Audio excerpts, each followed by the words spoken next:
हम लोग अपने लर्निंग प्रोसेस को कंटिन्यू रखते हैं।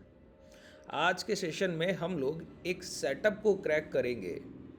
जो भी अभी तक हम लोगों ने सीखा और जितना भी हम लोगों ने पॉजिटिव और नेगेटिव इंटेंट पर अपनी अप्रोच रखी है कि कैसे प्राइस को आप देखने की शुरुआत करेंगे किसी चार्ट पर और कैसे पहचान लेंगे कि कोई प्राइस पॉजिटिव है या नेगेटिव, और उसके बाद फिर ये तय करना कि किस प्राइस पर आपकी एंट्री होनी चाहिए, खरीदारी कैसे की जाएगी और कौन कौन से लेवल्स पे की जाएगी। देखिए, पॉजिटिव और नेगेटिव इंटेंट का जो कॉन्सेप्ट है ना, ये पॉजिटिव और नेगेटिव इंटेंट, ये मैं आपको बता दूं कि ये एक सपोर्ट और रेजिस्टेंस की तरह भी यहाँ खरीदारी की जाती है, एक डिप के बाद भी खरीदारी की जाती है, एक ब्रेकआउट के बाद भी खरीदारी की जाती है। तो 3 से 4 पैटर्न बनते हैं। देखिए, आज के सेशन में जितनी चीज़ें मैं डिस्कस करूँगा, ठीक है, कल मंडे है, कल से मार्केट ओपन होगी। आप सभी लोगों को एक सबसे ज़रूरी जो काम करना है, सभी लोगों को इस प्राइस पर प्रैक्टिस करना होगा। ऐसा कभी मत सोचिए कि जो भी आप सीखेंगे और डायरेक्टली आप उसको परफेक्टली ट्रेड कर लेंगे जाकर। नहीं, बाजार ऐसे नहीं काम करता, स्किल पे काम करता है सर। तो आप सबसे पहले प्रैक्टिस की शुरुआत करेंगे इक्विटी में जाकर, इंट्राडे में पोजिशनल या इंट्राडे या स्विंग, जैसे आप करना चाहें, जैसे आपका माइंड सेट हो वैसे आप प्रैक्टिस करेंगे। और एक बात ध्यान रखिए, जब आप प्रैक्टिस करेंगे तो बहुत रेयर केस होगा कि आपका कोई एसएल हंटिंग हो जाए, कि कोई आपका लॉस चला जाए। मैं आपको एक डेटा देता हूं कि जो मैं कॉन्सेप्ट आपको बताने जा रहा हूं, अगर आप 1000 ट्रेड्स का एग्जीक्यूशन करेंगे तो आप 950 प्लस टाइम्स सही होंगे। ये लगभग लगभग तय है बाजार के लिहाज से। क्यों? हम लोग इंस्टीट्यूशनल फुट स्टेप को आइडेंटिफाई करना सीख रहे हैं, जो कि बहुत रेयर है। अगर कहीं किसी का 1000 करोड़ रुपया लगा है ना सर, उसके पीछे अपना 4 5 10 लाख रुपया लगा देंगे, उससे कोई बड़ा फर्क नहीं पड़ता। आप उसी मोमेंटम को, उसी ट्रेंड में आइडेंटिफिकेशन करके पैसा कमा के जाने वाले हैं। इसीलिए मैंने बोला प्रैक्टिस कीजिए, धीरे धीरे कैपिटल बढ़ाइए। अच्छा, जब आप इक्विटी ट्रेड करेंगे तो कई लोग बोलेंगे इक्विटी में मेरे पास फंड का अभाव है, पैसे की कमी है। मैं आपको बोलता हूं स्विंग के लिए क्या होता है कि आप आज पोजीशन को खरीदें और कल भी उस इक्विटी को होल्ड रखें, अगले दिन भी रखें, 1 महीने 2 महीने 3 महीने, जितना आप होल्ड रख पाएँ रख सकते हैं। नीचे डिस्क्रिप्शन में आपको मोतीलाल ओसवाल की डीमेट का लिंक मिलेगा, वहाँ पर आप अपनी पोजीशन जो भी आप लें उसको प्लेस करके 5x का मार्जिन उठा सकते हैं पोजिशनल। 3 महीने तक क्वार्टरली होल्डिंग कर सकते हैं, 3 महीने के बाद दोबारा 3 महीने क्वार्टरली होल्डिंग कर सकते हैं, ठीक है। 5x मार्जिन, अगर आपके पास 1 लाख रुपया है तो 5 लाख तक की क्वांटिटी आप उठा सकते हैं होल्डिंग में। बात क्लियर हुई? तो ज़रूरी नहीं है कि आप ऑप्शन से ट्रेड करेंगे जाके। ऑप्शन ट्रेड करने हैं, पहले ऑप्शन से सीख लीजिए कि डेरिवेटिव होता क्या है। आपको यही नहीं पता है कि प्रीमियम्स को कैलकुलेट कैसे करते हैं सर, और आप डायरेक्टली जाकर ऑप्शन बाइंग करते हैं। एक बात समझ लीजिए, मैं आपके लिए आई ओपनिंग वाली बात करता हूँ। जब आप लोग कनेक्ट करते हैं ना, तो अभिषेक सर भी आपको ये बात बोलते ही होंगे कि एक बात बताइए, अगर आज के दिन आपको ये दिख रहा है HCL टेक का शेयर है, ठीक है, HCL टेक है, 1840 पे ट्रेड कर रहा है। अब मैं आज आपको बोलूं कि HCL टेक कल को चलकर 1900 हो जाएगा, लेकिन 1 महीने के अंदर अंदर अगर 1900 नहीं हुआ तो जीरो हो जाएगा। बताइए आप कभी खरीदिएगा क्या? नहीं खरीदिएगा। वही ऑप्शन ट्रेडिंग के लिए है सर। अगर अभी बैंक निफ्टी 51,600 ट्रेड कर रहा है और अगर आप 52,000 का कॉल ऑप्शन खरीद रहे हैं तो आप बिड कर रहे हैं 52,000 के ऊपर एक्सपायरी होगी, और 52,000 के ऊपर एक्सपायरी नहीं हुई तो 52,000 के कॉल ऑप्शन में जितना प्रीमियम है जीरो हो जाएगा। आप अपना पूरा पैसा गंवा देंगे। एक्सपायरी सेशन को लगातार ये होता है, ठीक है। तो कभी ऐसे मत रहिए कि आपको ऑप्शंस में ही ट्रेडिंग करनी है। पहले प्रैक्टिस कीजिए, इक्विटी से शुरुआत कीजिए और ऑप्शंस को सीख लीजिए। ऑप्शंस काम कैसे करते हैं, आपको डेरिवेटिव का नॉलेज नहीं है, इस वजह से दिक्कत आता है। ऑप्शंस को अगर आप बिल्कुल बेसिक से समझना चाहें तो डिस्क्रिप्शन में और कमेंट सेक्शन में मैं लिंक पिन करा दूंगा एप्लीकेशन का। ऐप को डाउनलोड करके आप डायरेक्टली हमारी क्लासेस में आ सकते हैं, जहां हम लोग ऑप्शन सेलिंग, हैजिंग और बेसिक टू एडवांस, अभी जस्ट हम लोगों ने शुरुआत किया है बैच का, आप वहां से जुड़ सकते हैं। और बिल्कुल लास्ट तक हम लोग एडवांस तक सीखेंगे कि कैसे मार्केट में कितनी भी वॉलेटिलिटी हो जाए, 1000-2000 पॉइंट के अप एंड डाउन हो जाए बैंक निफ्टी में, आपकी पोजीशन में कोई फर्क नहीं पड़ता सर, ठीक है। चलिए समझते हैं। सबसे पहले प्राइस एक्शन को देखते हैं। हम लोगों ने पॉजिटिव इंटेंट कल सीखा था, तो मैंने आपको बताया था, पहले समराइज कीजिए चीज़ों को। मैंने आपको 3 से 4 चीज़ें बहुत अच्छे से बता रखी हैं। क्या? कि अगर कोई प्राइस अपने लास्ट स्विंग लो को ब्रेक करने की कोशिश करे या ब्रेक करे, लेकिन उसके बाद मोमेंटम ना दे, तो उसको हम पॉजिटिव इंटेंट बोल रहे हैं कि यहाँ पर खरीदारी की गुंजाइश है। खरीदारी हुई नहीं है, खरीदारी की गुंजाइश है कि बाइंग होने की पॉसिबिलिटी बहुत हाई हो गई है, हुई नहीं है, लेकिन हो गई है। अब हमको बाइंग कैसे प्लान करनी होगी, हमारे एंट्री क्या बनेंगे। अब ये रेंज तो बहुत बड़ा है ना सर, 52,400 से आप देख रहे हैं 50,500 का रेंज। इस रेंज में आपकी एंट्री कैसे बनेगी, ये कैसे तय किया जाए। अब इसी के लिए हम वन बाय वन एक एक एग्जाम्पल पे चलेंगे। सबसे पहले एक चार्ट हम देखते हैं रियल्टी सेक्टर से ओबरॉय रियल्टी, ठीक है। अब ओबरॉय रियल्टी के चार्ट को बहुत अच्छे से समझने की कोशिश कीजिए। अगर जितना समय होगा हम लोग उतने चार्ट्स के एग्जाम्पल लेंगे। अगर ये सीरीज आज अभी खत्म नहीं हुआ, अगर 20-25 मिनट का समय लग गया, तो आज शाम के सेशन में भी हम लोग एग्जाम्पल्स लेंगे और कल दोपहर के सेशन में भी एग्जाम्पल लेंगे, और आपके सामने मैं बाइंग कराऊंगा और आपको पता लगेगा कि कैसी चीज़ें काम कर रही हैं। देखिए, सबसे पहले यहाँ पे देखिए, प्राइस को यहाँ पे एनालाइज कीजिए। तो आपको सबसे पहले यहाँ पर जब हम लोग देखिए, ध्यान कीजिए, मैंने आपको जो स्ट्रक्चर बताया ना, स्ट्रक्चर नहीं भूलना है। स्ट्रक्चर अगर मिस कर दिया तो दिक्कत हो जाएगी। हम लोग जब बैंक निफ्टी के चार्ट को देख रहे हैं अर्ली टाइम फ्रेम पे, मैंने आपको क्या समझाया कि प्राइस का बॉटम लाइन क्या है। बॉटम लाइन है 50-200, देख पा रहे हैं, 50-200 बॉटम लाइन है। अब कई लोग एक रेंज मार्केट, ट्रेंड मार्केट को तो आइडेंटिफाई कर लेते हैं, एक रेंज मार्केट को कैसे आइडेंटिफाई करना है पता ही नहीं है, क्या वहां पर इंटेंट, वही मैं आपको सिखाना चाह रहा हूं। रेंज सबसे, जिसको लोग गार्बेज बोलते हैं ना, लोग इसको कूड़ा बोलते हैं टेक्निकल एनालिसिस में, कि यहाँ कुछ नहीं घटित हो रहा है। अरे सर, यही रेंज बन रही है, अगला डिमांड या सप्लाई रेंज यही होगा, ब्लॉक ऑर्डर सबसे बड़ा रेंज यही बनने वाला है आने वाले टाइम में, ठीक है। अगर आप इसको टाइम से पहले परफेक्टली पकड़ लेंगे ना, तो आने वाले सेशंस आपके लिए बहुत आसान हो जाएंगे। अब मैंने आपको क्या बताया कि एक 50,000 का बॉटम एरिया है, बाइंग का लास्ट बाइंग प्राइस, लेकिन सपोर्ट एरिया क्या बनाया जा रहा है, उसके अबव बनाया जा रहा है, और जब भी ब्रेक होने की कोशिश हो रही है तो मोमेंटम नहीं मिल रहा है। अब ओबरॉय रियल्टी में आइए, बिल्कुल आपको क्लियर कट प्राइस दिखेगा। क्या, यहां पे देखिए, ये सारे शेयर्स अपनी रडार पे रखिएगा और देखिएगा कैसे आगे काम करती हैं चीजें, ठीक है, जो मैं आपको समझा रहा हूं। जो एग्जाम्पल के थ्रू समझेंगे वो नहीं, जैसे ओबरॉय रियल्टी, ये तो आपके वॉच लिस्ट का पार्ट होना चाहिए। अब समझिए, बॉटम लाइन क्या है, 1602 का प्राइस क्या है, ये लास्ट बाइंग प्राइस है। क्या है सर, लास्ट बाइंग प्राइस, बिल्कुल क्लियर दिख रहा है ना, लास्ट बाइंग प्राइस है। अब लास्ट बाइंग प्राइस के अबव जो हाई लग गए वो ये लग गए, ठीक है। अब ये लास्ट बाइंग प्राइस के बाद जब पहली सप्लाई आई है, तो प्राइस को कहां रोकने की कोशिश की जा रही है, प्राइस को रोकने की कोशिश की जा रही है 1730 की रेंज में, ये रेंज, ठीक है। इसके नीचे प्राइस आया, डिमांड उठाने, जैसे ही ये लो ब्रेक कर रहा है डिमांड उठाने की कोशिश कर रहा है, लो ब्रेक कर रहा है डिमांड उठाने की कोशिश कर रहा है, लो ब्रेक कर रहा है डिमांड उठाने की कोशिश कर रहा है, फिर लो के पास आ रहा है डिमांड उठाने की कोशिश कर रहा है, फिर लो ब्रेक कर रहा है, कोई मोमेंटम डाउन साइड नहीं। ये सारे सेलर्स ट्रैप हैं, ये जितने मैं आपको दिखा रहा हूं, ये सारे सेलर्स ट्रैप है, ये डिमांड एरिया है, ठीक है। अब प्राइस ने क्या किया, पहली बार के बाद, अब कोई रेजिस्टेंस एरिया का डेफिनेशन तो सभी को पता है ना, 3 time retest and 2 time retest और 4 टाइम ब्रेकआउट, ये तो कोई नहीं भूलता है। और ब्रेकआउट के बाद दोबारा अंदर आएगा, फिर जाकर हाई ब्रेक करेगा, तब मोमेंटम की शुरुआत होगी, ये तो नहीं भूल जाते हैं ना सर, ये तो बहुत छोटे छोटे पॉइंट मैं आपको बता रहा हूं। अब समझिए, इतने रिटेस्ट के बाद हमको एक बात समझ आ गई कि ये बाइंग रेंज है, ये पॉजिटिव इंटेंट चल रहा है, क्योंकि बायर का आखिरी खरीदारी का भाव 1600 रुपया है, और प्राइस को रोकने की कोशिश कहां की जा रही है, 1700 के पास, 1730, 1715, 1710, इस रेंज के पास बाइंग प्लान की जा रही है, ठीक है। अब हमको एग्जीक्यूशन के लिए क्या करना होगा, एग्जीक्यूशन के लिए हमको चाहिए सर एक अच्छा बाइंग का अपॉर्चुनिटी। अच्छा बाइंग का अपॉर्चुनिटी क्या होता है सर, जैसे पहली बार जब प्राइस यहां गया तो ये समझ आया कि बायर्स एग्रेसिव तो हैं, लेकिन बायर्स रोक पाएंगे सेलर्स के सामने अपनी पोजीशन को कि नहीं। तो बायर्स ने खूब एक्यूमुलेशन किया, ये देखिए 10 जुलाई से लेकर अगर आप यहां देखें तो 10 सितंबर, लगभग 1 महीने के टाइम पीरियड तक तो केवल एक्यूमुलेशन चला है, और फिर उस एक्यूमुलेशन से एक डिमांड क्रिएट हुई, प्राइस दोबारा चलकर गया 1908 तक। एक बात बताइए, 1700 का प्राइस 1900 तक चलकर गया है, 200 पॉइंट का रैली दोबारा दिया, कहां, इस एक्यूमुलेशन रेंज के बाद। तो ये पॉजिटिव इंटेंट, पॉजिटिव बिहेवियर समझ आया, ठीक है।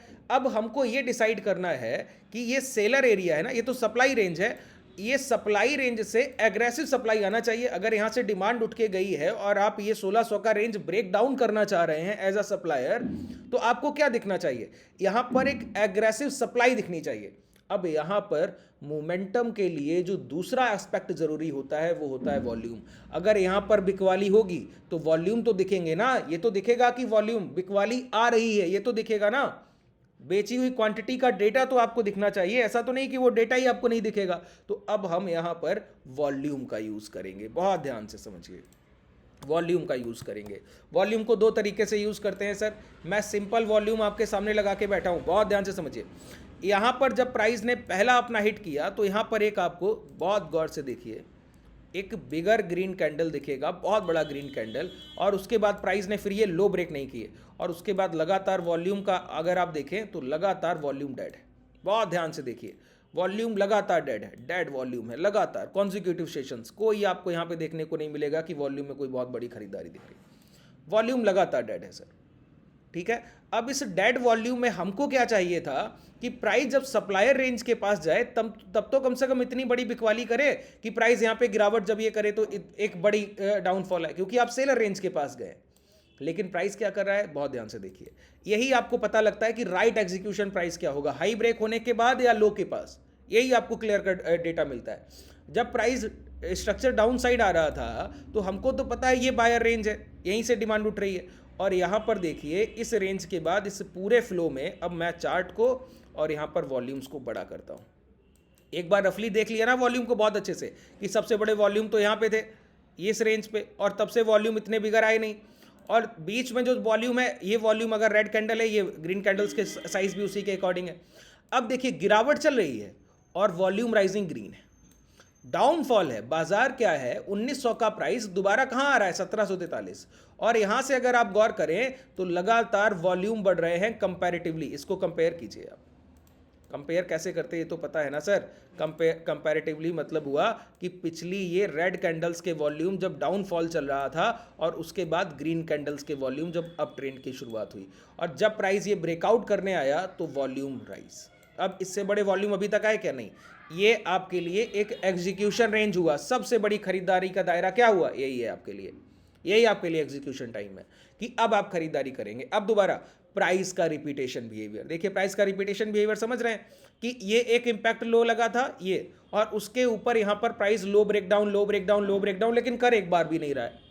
तो अब समझ आया कि ये तो डिमांड में प्राइस है। अब डिमांड का प्राइस आपको 1900 से 1700 की अपॉर्चुनिटी देकर गया, और जो कि आखिरी बाइंग प्राइस था वहीं से लास्ट रैली आई, अनटेस्टेड रेंज भी है, और वहीं पर इंक्रीज इन वॉल्यूम दिख रहा है। यही आपके लिए सबसे बड़ा एग्जीक्यूशन पॉइंट है, यहां पे खरीदारी कीजिए। ये खरीदारी के लिए दो तरीके होते हैं, लास्ट स्विंग हाई ब्रेक होना या फिर एटीएमआर लो लगा लेना, जैसे हम लोग एटीएमआर लो सीखते हैं वो। ठीक है, अगर आप एप्लीकेशन को डाउनलोड करेंगे जो डिस्क्रिप्शन में लिंक है, और आपको नीचे भी टेलीग्राम से ज्वाइन होंगे तो वहाँ भी आपको एटीएमआर का वीडियो मिल ही जाएगा। टेलीग्राम से भी ज्वाइन हो सकते हैं, ऐप को भी डाउनलोड करके देख ही सकते हैं, वहाँ भी मैंने एटीएमआर का वीडियो मेंशन कर रखा है, आप लोग सभी लोग जाके देख सकते हैं जिन्होंने अभी तक नहीं देखा है। अब ये प्राइस एक रैली दे रहा है, रैली देने के बाद देखिए प्राइस रिपीट इटसेल्फ। कितनी बार मैं आपको समझाता हूँ कि भाव खुद में दोहराव की प्रवृत्ति रखता है। अब ये दोहराव की प्रवृत्ति क्या हो गई सर, कि प्राइस ने जैसे पहले खरीदारी की वही पॉजिटिव इंटेंट दोबारा दोहराया जा रहा है ब्रेकआउट के पास। अब ये हाई ब्रेक होने के बाद प्राइस क्या करेगा, वैलिडेशन। वैलिडेशन हम लोग आगे की सीरीज में ज़रूर समझेंगे, आप लोगों ने बहुत कमेंट में कमेंट किए हैं, मैंने देखे हैं। आप लोग इसी तरीके से बताइए, तो मैं आज दोपहर का सेशन, शाम का सेशन अगर हो सकेगा तो ज़रूर करूंगा, अगर टाइम मिला, मौका मिला तो सर। ठीक है, अब देखिए प्राइस ने सेम बिहेवियर को रिपीट किया, एक लो लगाया, लो के ऊपर कंसोलिडेशन, और कंसोलिडेशन की रेंज छोटी रखी और हाई अबव दूर रखे। जब प्राइस वहां तक गया तो रिट्रेसमेंट के बाद डिमांड उठी, प्राइस रिपीट कर रहा है। देखिए प्राइस अपने प्रीवियस पूरे बिहेवियर को रिपीट कर रहा है, एक लो, बहुत ध्यान से समझ लीजिए, रिपीटेशन बिहेवियर, एक लो और फिर एक इंपैक्ट हाई, इंपैक्ट हाई के बाद एक कंसोलिडेशन रेंज, कंसोलिडेशन रेंज के बाद उस इंपैक्ट हाई का रिटेस्ट, रिटेस्ट के बाद लास्ट स्विंग लो के पास की खरीदारी, और फिर ब्रेकआउट 1700 से दोबारा प्राइस 2300 पॉइंट का रैली। बात क्लियर हुआ। अब इसी चीज को यहां पर दोहराते हुए, प्राइस को रिपीट करते हुए देखिए अपनी आंखों के सामने। देखिए प्राइस ने लो लगाया 1900 का, पॉजिटिव इंटेंट कहां पे, जब प्राइस ये लो ब्रेकडाउन ब्रेकडाउन, हर बार 1933 के नीचे की क्लोजिंग क्लोजिंग क्लोजिंग, और रैली कुछ है नहीं, रैली कुछ है नहीं। और यहां पे देखिए दोबारा से ग्रीन कैंडलस्टिक्स वॉल्यूम लगातार बढ़ते जा रहे हैं। अब प्राइस ने एक डिमांड एरिया, यहां से एक मोमेंटम दिया, मोमेंटम के बाद इस स्विंग हाई का रिटेस्ट किया, अब वहां से रिट्रेसमेंट चल रहा है। जहां भी यहां से रिवर्सल देखेगा इस रेंज से, तो वहां बाइंग होगी। दूसरा तरीका, प्राइस जब ये हाई निकले तो ये इन्वर्टेड हैमर कैंडल है, मैं आपको डेली टाइम फ्रेम इसका दिखाऊं, डेली टाइम फ्रेम पर भी प्राइस में कोई चेंजमेंट नहीं है, बिल्कुल इक्विवेलेंट प्राइस दिखता है जैसे वहां दिखता है। एक बात समझ लीजिए, जब भी एक inverted hammer candle, inverted hammer candle का मतलब होता है एक ये कैंडल का फॉर्मेशन, कई बार मैंने आपको सिखाया हुआ है सर, ऐसा नहीं कि पहली बार बता रहा हूं। ये एक इन्वर्टेड हैमर कैंडल है, ठीक है, ये एक इन्वर्टेड हैमर कैंडल है। इसका मतलब है प्राइस का जो ओपन हाई लगा है, हाई प्राइस है ये 100 रुपया, ओपन प्राइस रहा इसका ये 95 रुपया, और क्लोज हुआ है 94 पे, ये क्लोजिंग है बॉडी का लोएस्ट पॉइंट। ₹94 इसका क्लोजिंग। ठीक है, अब समझिए 95 पे खुल के भाव 100 तक गया और 100 से गिर के फिर 94 क्लोज किया, तो ₹5 की खरीदारी और फिर ₹6 की बिकवाली, और क्लोजिंग से जस्ट पहले पहले गिरावट आई होगी, तो हमारे लिए शॉर्ट सेल, इसको हम पैनिकेशन कैंडल कहते हैं। ये एक नेगेटिव स्ट्रक्चर होता है एक इंडिविजुअल कैंडल का, लेकिन इस कैंडल का फॉर्मेशन किसी रेजिस्टेंस एरिया के पास हो रहा हो और उसके लो ब्रेकडाउन होने के बाद कोई मोमेंटम ना मिले, तो जब भी वो हाई ब्रेक होंगे तो मोमेंटम बहुत शार्प होगा। वही यहाँ पर मैं आपको समझाना चाह रहा हूँ। ये आपका रेजिस्टेंस एरिया है। अब ओबरॉय रियल्टी में कैसे बाइंग बनेगी, ये पूरा स्ट्रक्चर आपने रीड कर लिया ना, पॉजिटिव इंटेंट था ये। अब खरीदारी होगी तो कैसे होगी, तो एक इन्वर्टेड हैमर कैंडल का ये हाई बना है, ये 2084 का हाई है, मार्क कर लीजिए इसको भी। ये अब प्राइस क्या करेगा, इस हाई के अबव जाकर क्लोज करने की कोशिश करेगा। यहां पे देखिए, ठीक है, इस हाई के अबव जाकर क्लोज करने की कोशिश करेगा। जब भी, कौन सा हाई है ये सर, ये 2070 और 2075 के आसपास की रेंज मार्क कर लीजिए आप। ये हाई तो लगे हैं 2088 के पास, जब इसके ऊपर की प्राइस क्लोजिंग करने लगे 2088 के ऊपर 15 मिनट या 10 मिनट के टाइम फ्रेम में या 25 मिनट या 30 मिनट के टाइम फ्रेम में, और फिर उसके हाई निकालने लगे, तब लॉन्ग कीजिएगा। और पोजिशनल जाइएगा तो आवरली 2 आवरली टाइम फ्रेम पर बाइंग कीजिएगा। ठीक है, एक स्ट्रक्चर आपको बेहतर तरीके से उम्मीद है समझ आया होगा। अब दूसरे प्राइस की तरफ चलते हैं। दूसरा, अच्छा, ओबरॉय रियल्टी का अगर आपको कोई मिरर इमेज देखना है ना, तो आपको दिखेगा डीएलएफ में, जो अभी रिसेंट स्ट्रक्चर मैं आपको बता रहा हूं, इसी के बिल्कुल इक्विवेलेंट स्ट्रक्चर आपको दिखेगा डीएलएफ। देखिए प्राइस जो होते हैं, अगर बैंक निफ्टी के स्ट्रक्चर को आप कंपेयर करेंगे तो बैंक निफ्टी के स्ट्रक्चर जैसा ही एचडीएफसी दिखेगा, आईसीआईसीआई दिखेगा, आईसीआईसीआई के बाद एसबीआई भी लगभग कुछ पार्ट में वहां पे डिवाइड करके वैसा ही बन रहा होगा। ठीक है, उसी तरीके से रियल्टी सेक्टर के एक इंडेक्स का जैसा बिहेवियर होगा वैसा ही बिहेवियर और शेयर्स में भी दिखने वाला है। तो ओबरॉय रियल्टी जैसा मैंने अभी तक जितने चार्ट्स मैंने देखे हैं अभी रिसेंट टाइम फ्रेम पे, तो मैं आपको बता सकता हूं डीएलएफ बिल्कुल वैसा ही चार्ट है। मैं आपको यहां पे दिखाऊं, ये 2% डाउनफॉल दिखता है आपको छोटे टाइम फ्रेम पर। ठीक है, अब आइए आवरली, डेली, किसी भी टाइम फ्रेम पर आ जाइए सर, मैं आपको दिखा दूंगा। ये क्या चल रहा है बताइए। अभी यहाँ पर ये बन रहा है आपके सामने, ये रिपीट कर रहा है, और ये बाइंग्स का प्राइस है। आप ये कभी मत सोचिएगा, ये लास्ट बाइंग प्राइस है हमारा क्या, 691। अब इसके बाद क्या है कि ये प्राइस देखिए, ये बॉटम लगाए जा रहे हैं बार बार। क्या बॉटम लगाए जा रहे हैं, अगर आप देखें गौर से तो ये बॉटम लगाए जा रहे हैं। ये अब इस बॉटम से क्या हो रहा है बताइए, प्राइस बार बार आ रहा है, लो ब्रेकडाउन करने की कोशिश कर रहा है, लो ब्रेकडाउन करने की कोशिश कर रहा है, लो ब्रेकडाउन करने की कोशिश कर रहा है, लो ब्रेकडाउन करने की कोशिश कर रहा है, लो ब्रेकडाउन, और हो नहीं पा रहा है, हो एक बार भी नहीं पा रहा है, मोमेंटम लगाता नहीं। तो ये क्या है, पॉजिटिव इंटेंट है। अब यहाँ पर आप क्या करेंगे, वॉल्यूम लगाकर वेट करेंगे कि कब आपको डिमांड दिखेगी। वॉल्यूम लगाइए, बिल्कुल क्लियर कट आपको डेटा दिखेगा कि देखिए ग्रीन कैंडल्स यहाँ से शुरुआत होती है, और ग्रीन कैंडल्स यहाँ भी वॉल्यूम ग्रीन कैंडल्स के, यहाँ की वॉल्यूम ग्रीन कैंडल्स के। अब बस एक स्विंग हाई निकल जाए, 2 कॉन्जिक्यूटिव बॉडी स्ट्रक्चर, वॉल्यूम का तो प्राइजेक्शन पे मैंने आपकी क्लास की कर रखी है कि 2 consecutive green body size candles आपके लिए डिमांड जनरेट करती हैं। बस उन कैंडल्स के साइज एवरेज होने चाहिए, बहुत बड़े नहीं होने चाहिए। ठीक है, और वो कॉन्जिक्यूटिव एक के बाद एक कैंडल होना चाहिए, और एवरेज साइज की दोनों कैंडल्स होनी चाहिए। यहाँ पे अगर 2 कैंडल्स वॉल्यूम की ऐसी दिख जाए और प्राइस ये स्विंग हाई ब्रेक करे 828 और ये 840 की रेंज के ऊपर, ये बाइंग प्राइस है डीएलएफ का। और जो हाई लगेंगे पहले रिसेंट लगेंगे, वो पहले लगेंगे, ये आप देख लीजिए 880 और दूसरा 920। ये बिल्कुल क्लियर टारगेट है, जो मिलेगा मिलेगा, और ये हाई ब्रेक होने के बाद दूसरा मोमेंटम मिलेगा। अच्छा, एक पॉजिटिव इंटेंट का प्राइस जब चल रहा हो, फिर वो दोबारा लौट कर उसी रेंज में आएगा, तो बड़ी डिमांड उठाएगा कि नहीं उठाएगा। ये एग्जाम्पल है आपका एचसीएल टेक का। अब इतने सारे एग्जाम्पल एक सेशन में हम लोग नहीं कर सकते। अब ये एज अ सपोर्ट कैसे रिएक्ट करेगा और कैसे और चीज़ों पे हमको काम करना होगा। अभी हम लोग वॉल्यूम में सिर्फ एक एंट्री को प्लान करने का तरीका समझा है, ठीक है। अब प्रॉपर एंट्री कैसे मिलेगी, सपोर्ट की तरह कैसे काम करेगा, रेजिस्टेंस की तरह कैसे काम करेगा, ये सारी चीज़ें हम लोग नेक्स्ट सेशन में समझेंगे। उम्मीद है आपको ये सीरीज़ बेहतर तरीके से समझ आ रही होगी और आप पूरा का पूरा देख रहे होंगे सेशंस को। अगर आप हमसे जुड़ना चाहें तो मैंने आपको पहले भी बताया, डिस्क्रिप्शन और कमेंट सेक्शन में आपको एप्लीकेशन का लिंक मिल जाएगा, जहां से आप डायरेक्टली हमसे कनेक्ट हो सकते हैं, क्लासेस में आ सकते हैं, जहां हम लोग हैजिंग सीखेंगे। अगर आप टेलीग्राम पे हमसे जुड़ना चाहें तो डिस्क्रिप्शन में टेलीग्राम का लिंक भी आपको मिल जाएगा और व्हाट्सएप कम्युनिटी का लिंक भी आपको मिल जाएगा। धन्यवाद।